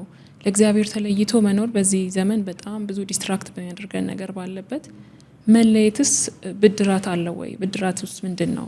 ግን መጀመሪያ ቸልተኝነት ምን ጉዳት ያመጣል? በብሉይ ያየሽ እግዚአብሔርን በቸልታ የሚያገለግል የተረገመ ይሁን ይላል። ያው አምላክ እግዚአብሔርን በቸልታ በንቀት በስንፍና የምታገለግለው አምላክ አይደለም። እና ይህንን ክቡር አገልግሎት ከገለጠልን መላእክት የሚሰግዱለት አምላክ እንድናገለግለው ለኛ ከፈቀደልን በጣም በመሰጠት ነው ማገልገል ያለብን። ቸልታ አደጋለሁ ታውቃለህ። በልቤም በነፍሴም ያለውን የሚያደርግ ካህን አዘጋጃለሁ አለው ለኤሊ። ለምን አላከበርከኝም አለው። ለምንድን ነው እንዲህ ያለው? ኤሊ ዝሙት ሰርቶ አይደለም። ኢቭን ልጆቹ ኃጢአት ሲሰሩ ከእግዚአብሔር ይልቅ ልጆቹን ስላከበረ ነው። መገሰጽ ነበረበት። በኃጢአት ላይ አቋም መውሰድ አለበት። እግዚአብሔርን ማክበር አንዱ የሚታወቀው እግዚአብሔር የሚወደውን ስትወድ የሚጠላውን ስትጠላ ነው። ግን አንተ ብትንቀኝም ልጆች ባያከብሩኝም የሚያከብረኝ ካህን አስነሳለሁ አለ። እኔ ሳሙኤል ይመስለኛል፣ አንዳንዶች ሳዶቅ ነው ይላሉ። ከዳን እስከ ቤርሳቤህ የታመነ ካህን ነው ሳሙኤል። አየህ፣ በህልምና በትንቢት በመገለጥ በራእይ ሁሉ የተሞላ ነው። የንግስናም የክህነትም የነብይነትም ቅባት አለው። ባይዘወይ ንጉስ አልነበረም፣ እስራኤልን ያስተዳድራል። የእግዚአብሔር መንግስት መገለጫ ነበር በብሉይ። እና የሚገርም ነው። ጸሎቱን ወዲያው ነው የሚሰማለት፣ ምልጃውን ይቀበልለታል እና ይፈርድ ነበር ትክክለኛውን ፍትህ። ትክክለኛ የእግዚአብሔር መንግስት ባህሪ መገለጫ ነው ሳሙኤል። እነዛ ስሙን ያገኙ እንጂ ግን አልነበሩም፣ አያከብሩትም፣ እንደ ቃሉ አልፈለጉትም በብሉይ። እና በብሉይ ግልጥ ነው። ኢቭን ከካህናት ሆነው ዝሙት ሰርተው በጦር ተወግተው እስራኤል መቅሰፍት ያመጡ አሉ። ካህናት ሆነው ከሰሩት በደል የተነሳ እና ለስሙ የሌዊ ልጆች ይባሉ እንጂ ወደ ውስጥ ሲመረመሩ ኃጢአት የተገኘባቸው ከአሕዛብ ጋር የተጋቡ በስንፍና ያለ እውቀት ያገለገሉ ሁሉ ተቀጥተዋል በብሉይ። ክብሩንም አልገለጠባቸውም። እሱን በሚፈሩ ደግሞ ክብሩን ገልጧል። እና በአዲስ ኪዳን ያለን እኛ ይሄ የክህነት አገልግሎት ስለተሰጠን ደስ እያለን ብድራት እንዳለው አውቀን ከእግዚአብሔር የተሰጠን እንደሆነ አክብረን ልንይዘው ይገባል። እና ብድራትም አለው። ሳሮን ኢየሱስ ሲመጣ ታውቂያለሽ፣ የካህናቶች አለቃ ሲመጣ ለእያንዳንዱ ለምታደርጊው ይረሳ ዘንድ አመፀኛ አይደለም፣ በሰማይ ብድራትን ይሰጠናል። የማይጠፋ አክሊሎች አሉ። እና ይሄ ብድራት ሌባ የማይሰርቀው ብል የማይበላው ነው። በእሳት ያልተቃጠለ ብድራት ያለው አገልግሎት በሰማይ ይጠብቀናል። ክብር ነው፣ ሽልማት ነው፣ ብድራት አለው። እና በእምነት ሁላችን ብንጸድቅም ስራችን እኩል አይደለም። እንደምታዩት ስራችን ይከተለናል። እያንዳንዱ በስጋ የተደረገውን በብድራት እንዲቀበል በኢየሱስ ፊት እንዲቆም እወቅ ይላል። እና በስጋ በምድር ያደረግከውን በብድራት ለመቀበል በእግዚአብሔር ፊት መቆምሽ አይቀርም። አሁን ለምሳሌ ጥሩ ምሳሌ ሳሮን ምሰጥሽ ሐዋርያው ጳውሎስ ነው። ሩጫውን ፈጽሜያለሁ፣ የክህነት አገልግሎቴ ከጌታ የተቀበልኩትን ሁሉ ሰጥቻችኋለሁ፣ የደም ዕዳ የለብኝም፣ ከመጀመሪያው ቀን እስከ መጨረሻ አገልግሎቴን ፈጽሜያለሁ ብሎ አያቆምም። ያን ቀን ኢየሱስ ለኔ ብድራትን ይሰጠኛል። ስለዚህ ንፋስን አልጎስምም፣ ብድራት አለኝ። አይደለም በአዲስ ኪዳን በብሉይ ሙሴ መከራ መቀበል መረጠ። ለምን? ብድራቱን ትኩር ብሎ አይቷል። አብርሃም በድንኳን ኖረ። ለምን? በእጅ ያልተሰራ ከተማ እንዳለችው አይቷል። እና በብሉይ ያሉት ራሱ ያውቃሉ። ለእያንዳንዱ እንደ ስራው እንደሚሰጥ የብሉይ ሰዎች ያውቃሉ። እንኳን አዲስ ኪዳንማ የተነቀነቀ መስፈሪያ አለው ለእያንዳንዱ። ስለዚህ ጌታ ሲመጣ ጎሽ አንተ ታማኝ ባሪያ፣ በጥቂቱ ታምናሃል፣ በብዙ ሾመሃለሁ የሚባሉ አሉ። ታውቂያለሽ፣ በስተቀኝና በስተግራ የሚቀመጡ አሉ። ብዙ የደስታ ብዛት፣ የእውቀት ብዛት የሚሰጣቸው አሉ። አሁን ራእይ ላይ አንዱ ምሳሌ ልንገርሽ። መልአኩ እነዚህ 144,000 ምን እያሉ ነው የሚዘምሩት አለው ዮሐንስ መልአኩን። ኦ ዮሐንስ፣ ይህን ምን እንደሚሉ ማወቅ አይፈቀድልህም። በደሙ ራሳቸውን ያነጹ፣ በጉን የተከተሉ ኢየሱስን፣ ውሸት ከንፈራቸው ላይ የሌለ፣ አመጽ ያላደረጉ፣ ከተቀበሉት በቀር ማንም የማያውቀው ስጦታን የተሰጣቸው። ስለዚህ ኢየሱስ በሚመጣ ሰዓት እንደ ብርሃን አካላት ነው የምትደምቂው። አሁን በሰማይ ስንት ብርሃን አካል አለ? ፀሐይ፣ ኮከብ፣ ጨረቃ ምን ትላል? አንዱ ከአንዱ ይለያያሉ። ሁሉም የብርሃን አካል የሰማይ አካል ቢሆኑ ክብራቸው ይለያያል። የፀሐይ ክብር ከከዋክብት ይለያል። እኔ በትንሣኤ ቀን እንደዛ ነው የሚመስለኝ። እኛ በምድር ላይ በእውቀት የሰራኸው የክህነት አገልግሎት ስራ ከሞት በኋላ ይከተላል። እና ያያል እያንዳንዱ የምታስበው፣ የምታደርገው፣ የምትናገረው በግልጥና በስውር 24 ሰዓት በአይኑ ፊት ነው የተመዘገበ ነው። እንደ እግዚአብሔር ቃል ያገለግልከው ሁሉ ብድራት አለው። እንደ ቃሉ ያልፈለግከው ጭድና እሳት ሆኖ ይቃጠላል ማለት ነው። እና ይሄ በምድር የምንኖረው ኑሮ ሁሉ አገልግሎት ነው። ባይዘዌ የቸርች መዝሙር፣ ስብከት፣ መባ እንደዚህ ብቻ የሚመስላቸው አሉ። ወይም ለተመረጡ ካህናት፣ ወንጌላውያን፣ ፓስተሮች ብቻ የሚመስላቸው አሉ። ሁላችን ካህናት ነን። ሁሉ ቦታ አገልግሎት ነው። ባይዘዌ ቅድም እንዳልሽው እና በትምህርት ቤት በዩ፣ በቤት በዩ፣ በስራ ቦታ፣ በመንገድ ላይ ሁልጊዜ እያገለገልሽ ነው። የአገልግሎት ስፍራ የሚባል የለም። በእርግጥ አብረን በአንድ መቅደስ ውስጥ እንሰበሰባለን ጸጋ ለመካፈል እንጂ እግዚአብሔር እዛ አለ ማለት አይደለም። በሁሉ ቦታ አለ እግዚአብሔር፣ ሁልጊዜ አለ እግዚአብሔር። የኛም ተንቀሳቃሽ አገልግሎት ነው የኛም። ይሄ እድል ካለ እንግዲህ ሁልጊዜ በሁሉ ቦታ በታማኝነት ካገለገልን በምድርም ብድራት አለው። እውነተኛ ብድራት ደግሞ ኢየሱስ ይመጣል እና ቸል ልንል አይገባም። ጊዜ ካለን መልካሙን እድል መጠቀም አለብን ማለት ነው። ያ በጣም ጥሩ።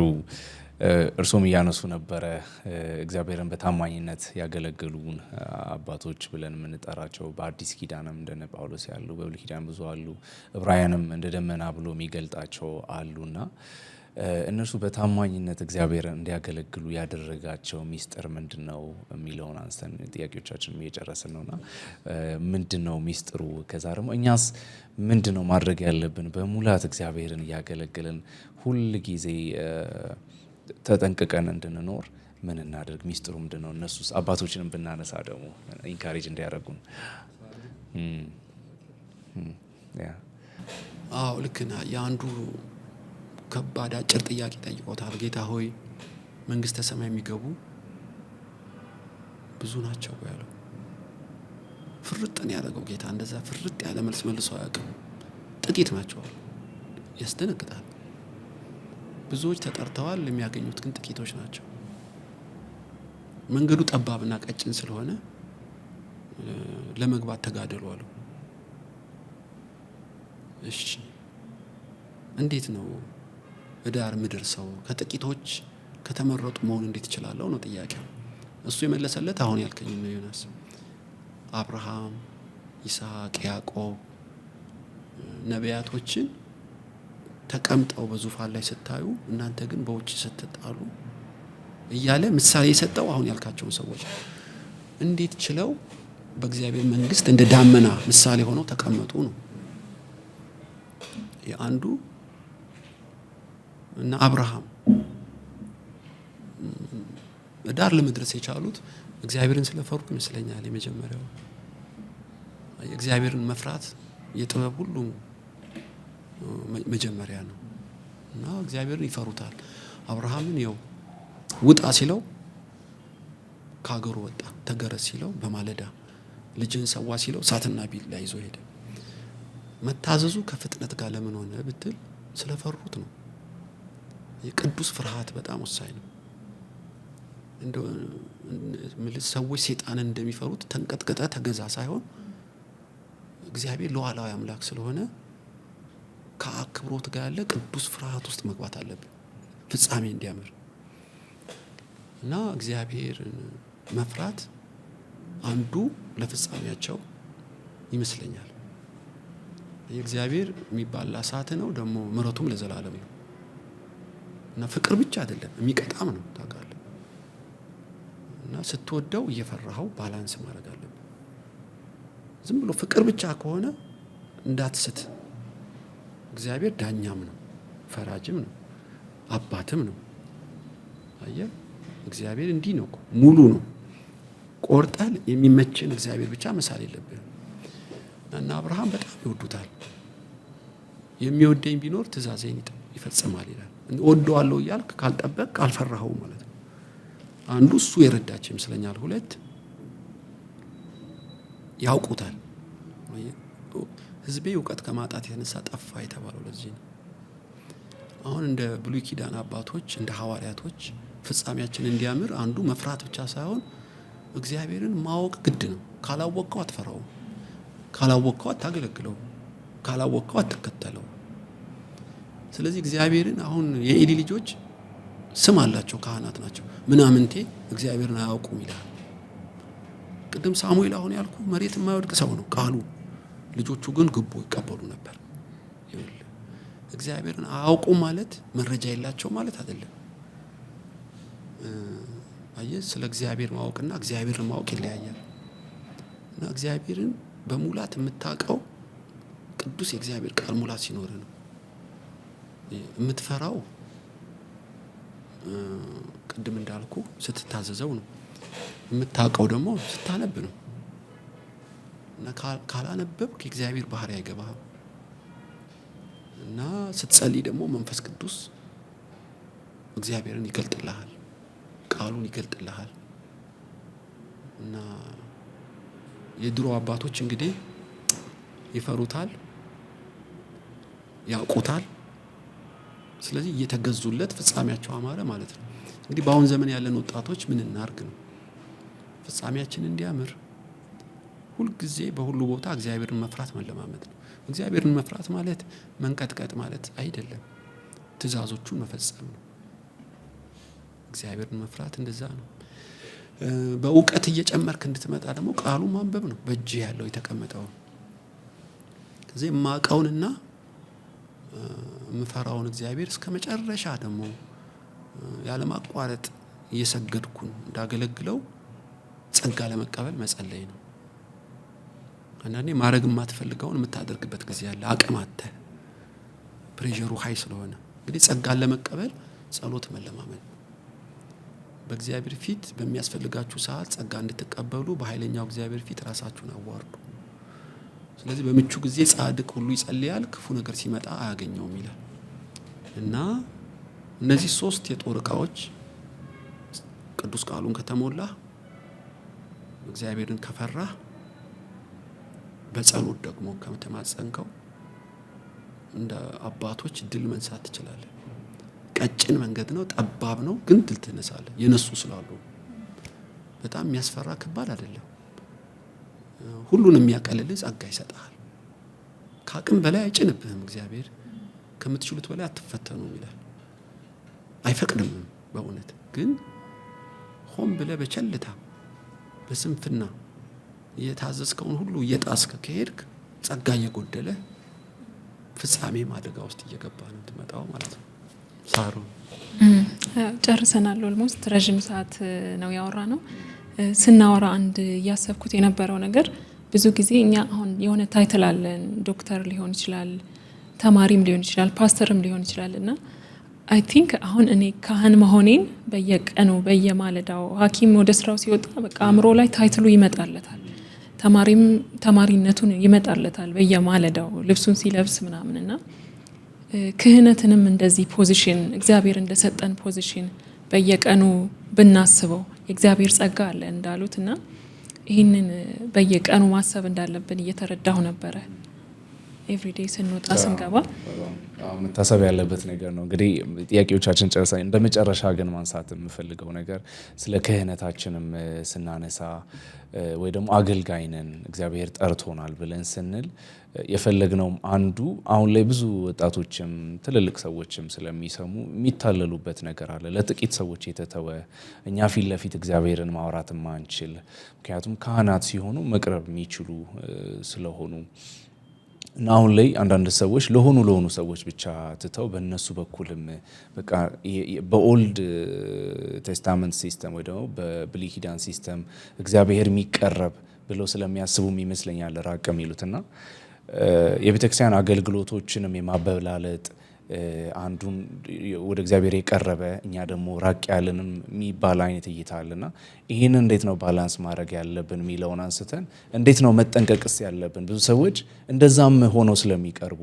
እነሱ ለእግዚአብሔር የቀረቡ እንደ ብሉይ ኪዳን እነሱ ብቻ ካህናት እኛ መቅረብ ማንችል፣ በዛ አይነት መንገድ ብዙ ሰው ተታሎ በማይሆን መንገድ ለእግዚአብሔርም ያለው እይታ ተበላሽቶ ይገኛልና ይህንን እንዴት ባላንስ እናርግ? እነዛንም ሰዎች ደግሞ ትክክለኛ ያልሆኑትን አገልጋዮችም ደግሞ እንዴት እንለይ ብለን ብንጨርስ። ሳሮን ዮናስ በጣም ወሳኝ ጥያቄ የጠየቀኝ። አሁን እሺ እናንተ በጎቼ ናችሁ፣ እኔ በጎቼ ድምጼን ይሰማሉ ይላል። አሁን ከበግና በግ መሀል ቀጠን ወፈር ሊል ይችላል እንጂ ሁሉ በግ ነው እኮ። አባቴ እኔ እና ግንድ ነኝ እናንተ ቅርንጫፍ ናችሁ ይላል። ቅርንጫፍ ነን ሁላችን፣ የተለየ ቅርንጫፍ የለም ዘውዴ ጫነ። በሌላ ቦታ የእግዚአብሔር እርሻ ናችሁ ይላል። የእግዚአብሔር ቤት ናችሁ ይላል። እንደ ብሎኬት ያደርገናል። እና ሁሉም ዳግም የተወለደ ክርስቲያን ሁሉ በክርስቶስ እኩል ነው። ይገርማል። ወንድ የለም፣ ሴት የለም፣ እስኩሴስት የለም፣ ምን የለም፣ ዘር ነገድ የለም። በክርስቶስ ሁላችን ካህናት ነን። እና ይሄን በጣም መሰረት መጣል አለብን። አንዳንዶች በጣም ለጥጠውታል። በእነሱ በኩል ወደ እግዚአብሔር እንደምንቀርብ ያደርጉታል። ግን እኛ ልጅ ነን እኮ በቃ በልጅና በአባት መሃል ሁለተኛ ምን አለ? ያ ማለት ስርዓት የለም ማለት አይደለም። በቤተክርስቲያን ውስጥ ስርዓቶች አሉ። ቤተክርስቲያን መደነግገው አሁን የቄስ ነኝ እላለሁ፣ ጋብቻ አስተምራለሁ፣ ቅዱስ ቁርባን እሰጣለሁ፣ አጠምቃለሁ። ያ ማለት እኔ ከነሱ በልጣለሁ እኮ ማለት አይደለም። ስርዓት አለው። እግዚአብሔር የስርዓት አምላክ ነው። የደነገገውም እሱ ነው። አባት አለ፣ ልጅ አለ፣ የመንግስት ባለስልጣን አለ አይደለም፣ ገዢ አለ፣ ተገዢ ሰራተኛ አለ። ቸርችም ውስጥ የራሱ የቤተ ክርስቲያን መዋቅር አለ። ያ ማለት በክርስቶስ ያገኘነውን ግን ክህነት የሚያበላለጥ ግን አይደለም። እና አንዳንዶች ይሄን ለጥጠው ሰዎች ለነሱ እንዲገዙ በእነሱ ዛቢያ እንዲሽከረከሩ ያደርጓቸዋል። ይሄ እኔ ከስህተት ትምህርትም አልፎ ቅጣት የሚያመጣ ይመስለኛል። እና በማንም አገልጋይ በኩል እኔ ወደ እግዚአብሔር አልቀርብም። ልጁ ነኝ፣ ቀጥታ ወደ እግዚአብሔር ጸልያለሁ። ያ ማለት ከበላይ ላሉት ሽማግሌዎች አልታዘዝም ማለት አይደለም።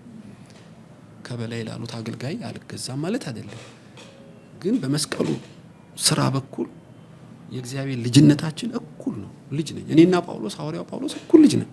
በእምነት ጸድቋል፣ እኔም በእምነት ጸድቄያለሁ። በአገልግሎት ግን እሱ ሊበልጠኝ ይችላል። እና አባቶችን አክብሩ የቀደሙትን ሁሉ የሚለው ለዚህ ነው። የቀደሙ አባቶች ክብር ይገባቸዋል። በመስቀሉ ስራ ብትመጣ ግን እኩል ነው ማዕረጋችን፣ እኩል ነው ልጅነታችን፣ ክህነታችንም እኩል ነው።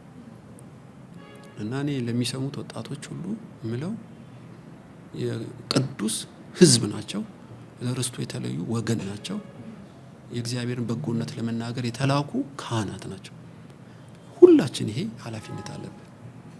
እና ብርሃንና ጨው ነን። እንግዲህ ትንሽ ጨው ወፍራም ጨው የምትለው የለም፣ ፓውዛ ዜሮ ሻማ የምትለው የለም። ብርሃን ነን፣ የዓለም ብርሃን ነን፣ የምድር ጨው ነን። ይሄ ነው ማዕረጋችን። የክርስቶስ መልእክተኛ ነን፣ የክርስቶስ ወታደር ነን። ቅድም ሳሮን እንዳለችው አንድ ሐኪም ሲሄድ በቃ አይምሮ ውስጥ ዶክተር እንደሆነ እንደሚያክም ነው። ወታደርም እንደዛው ነው የሚያስበው። እኛ ግን እድሜያችን ሙሉ ካህናት እንደሆነ ማሰብ አለብን። ስለ ዶክተሩም የክርስቶስ ካህን ነው። እግረ መንገድ ሐኪም ይሁን እንጂ ዋና ተልእኮ ክህነት ነው። ወታደሩም በለው ነጋዴውም እግረ መንገድ የራሱ ፕሮፌሽን ሊኖረው ይችላል። ግን ማዕከላዊው እኛ የንጉሥ ካህን ነን። ስለዚህ ንግዱን አያጭበረብርም ካህን። በካህናት መንፈስ ከኖር ሐኪሙ የማያስፈልገው መመራ ያዘልን። የእግዚአብሔርን ባህሪ ነው የሚገልጠው። ነጋዴው ባዕድ ነገር ከእህል ጋር አይቀላቅልም። ስለዚህ በብላክ ማርኬት አያጭበረብርም። እኔ ክርስቶስ እኔን ቢሆን ብሎ ያስባል። የክርስቶስ እኮ ወኪል ነህ። በሄድክበት ሁሉ ኢየሱስን በአንተ ነው የሚያዩት፣ ኢየሱስን በአንቺ ነው የሚያዩት። እና ልክ እንደ ብሉይ ኪዳን ካህን ልዩ ነህ። እግዚአብሔርን በልዩነት ነው የሚያየው፣ ህዝቡን በልዩነት ነው የሚጠብቅ።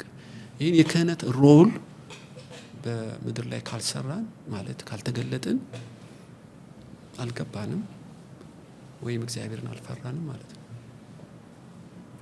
እና እኔ ለወጣቶች የምመክረው ልክ ሳሮን አሁን እንዳለችው የኛ እንደ ፕሮፌሽን እንደሚያስበው የንጉሥ ካህን ሆነን መልእክተኛ ሆነን በምድር እንደምንኖር ሁሌ ማሰብ አለብን። በህይወት እያለን ስራ ቦታችን ነው፣ መኖሪያችን በሰማይ ነው። መልእክተኞች ነን፣ መልእክት አለን። በዚህ አውድ በዚህ ቅኝት ነው መኖር ያለብን ባይ ነኝ። በጣም ነው የምናመሰግነው። በጣም ጥሩ ቆይታ ነው ያደረግነው። ስለ ወጣትነት አንስተናል፣ ስለ ክህነት፣ ስለ አገልጋይነት አንስተናልና ሁልጊዜ ስንጠራዎት ደግሞ አክብረው በጣም እንዴት ካለ ሰዓት እንደመጡ እናውቃለንና በጣም እግዚአብሔር ያክብርልን። ጌታ ይባርኮት። ስለ አገልግሎቱ እናመሰግናለን። እኛም ጋር መጥተው ሌላም ቦታ ስለሚያደርጉት ጌታ ይባርኮት ማለት እንፈልጋለን። በጣም እናመሰግናለን። በዚህ ዘመን ላለን ወጣቶች አቬለብል ስለሆኑልን የእግዚአብሔርን ምክር በተለያየ መንገድ እየሰሩ ስላለ እግዚአብሔር ይባርኮት። በጣም ደስ ብሎናል ስለመጡ። ሳሮን፣ ዮናስ፣ እኔም ደስ ብሎኛል። አመሰግናለሁ። አክብራችሁ ስለጠራችሁኝ እግዚአብሔር ይባርካችሁ። በጣም እናመሰግናለን። እንግዲህ ተመልካቾቻችን ከቄስ ትዕግስቱ ጋር ያሳለፍነው ስለ አገልግሎት፣ ስለ ወጣትነት፣ ስለ ክህነት ያነሳነው ክፍለ ጊዜ ይህን ይመስል ነበረ። አብራችሁን ስለነበራችሁ ከልብ እናመሰግናለን። መልካም ሳምንት።